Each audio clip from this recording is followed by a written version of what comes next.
деген дефекттер кетеді да, короче. Ассалаумағалейкум, құрметті біздің фермерларға арналған Growx каналымыздың оқырмандары. Қазір бізде 400 оқырман болды. Енді бұл алғашқы фермерларға арналған қазақ тілді парақшалардың бірегейі десек қателеспейміз. Сіздерге бүгін обзорда инкубаторлар туралы көрсетеміз, яғни қит болып жүрген Қытай инкубаторлар, яғни толық автоматты инкубатор туралы айтатын боламыз. Сондықтан біздің каналға тіркелмеген болсаңыздар, тіркеліп, лайк басып, комментарий жазуды ұмытпаңыздар. Ал біз кеттік.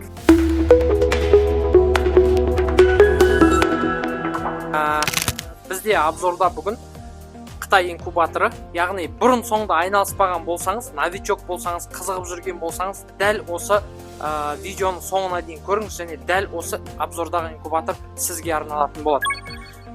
Так, енді жалпы бұл инкубатор бізде Қытайда өндіріледі.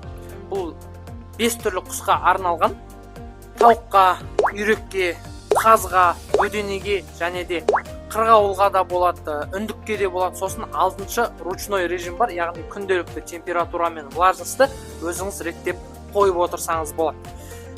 Жалпы енді инкубаторға келетін болсақ, осылай шнурмен жалған қосылады. Одан кейін мына жақта 12 вольт аккумуляторға да жалғап қоюға болады. Ол сізде жиі свет сөніп қалатын болса, онда аккумуляторға жалғасаңыз болады. Одан кейін мына жақта бізде қосқаннан кейін крупный планмен аласың ғой дейді.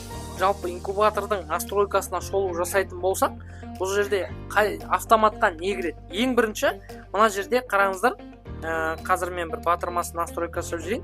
Мынау 120 минут, мынау жерде 120 деп тұрған, бұл бізде минутпен көрсетіледі. Яғни әр 120 минут сайын инкубаторды жаңағындай роликтарын айландырып тұрады. Одан кейін мынау бір дегеніміз бұл инкубацияның күнін көрсетеді. Бірінші күн, екінші күн деген сияқты. Содан кейін біз аламызда, мысалы бізге тауық керек болатын болса, біз мына мод деген екінші кнопкасын басып тұрамыз. Басып тұрғаннан кейін осылай 2 секунд басып тұрсаңыз, әртүрлі құсқа кезек-кезек ауысады. Бізге керегі тауық.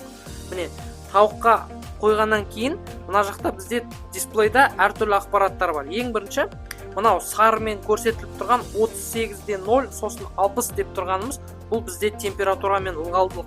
Яғни бұл жерде болу керек бірінші күнде 38 градус, одан кейін ылғалдылық 60% болу керек. Ал үстінде тұрған показатель бұл біздің қазіргі инкубатордың ішіндегі жаңағындай температура мен инкубатордың ішіндегі ылғалдылық. Бұл енді су құйғаннан кейін өзгереді. Қазіргісі осы.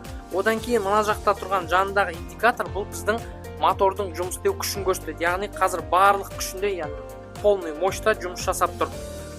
Енді сіз не істейсіз? Тауықтың жұмыртқасын таңдайтын болсаңыз, осы кнопканы басу арқылы тауыққа қоясыз бірінші. Екінші, мына жаққа 3 өзінің бөлігі бар. Әр бөлікке өзінің арнайы бөтелкесі бар. Сол бөтелкеге су құятын болсаңыз, бір бөлік 30-33% ылғалдылық береді. Яғни бізге төменде көрсетіп тұр 60% жинау керек деп. Яғни біз 2 бөлікке бір бөтелкеден су құямыз, ол дегеніміз 60% ылғалдылық береді. Содан кейін ылғалдылық көтеріп, мына астындағысымен 60-та 60 болып бірдей болады. Одан кейін жоғарыда мынау температурамыз 38-ге көтеріліп, асты мен үсті бірдей болады.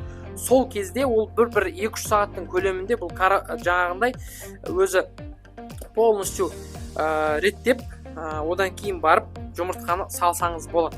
Жалпы процесс осылай. Сізге бар болғаны күнделікті мына жақта влажностьсын, яғни ылғалдылығын қадағалап, су азайып кетсе жаңа құйып реттеп отырасыз. Қалған инкубатор өзі әр 2 сағат сайын айландырып отырады, бір күн сайын өзінің күнін ауыстырып отырады, және де сол күнге байланысты температура мен ылғалдылықты өзі реттеп тұратын болады.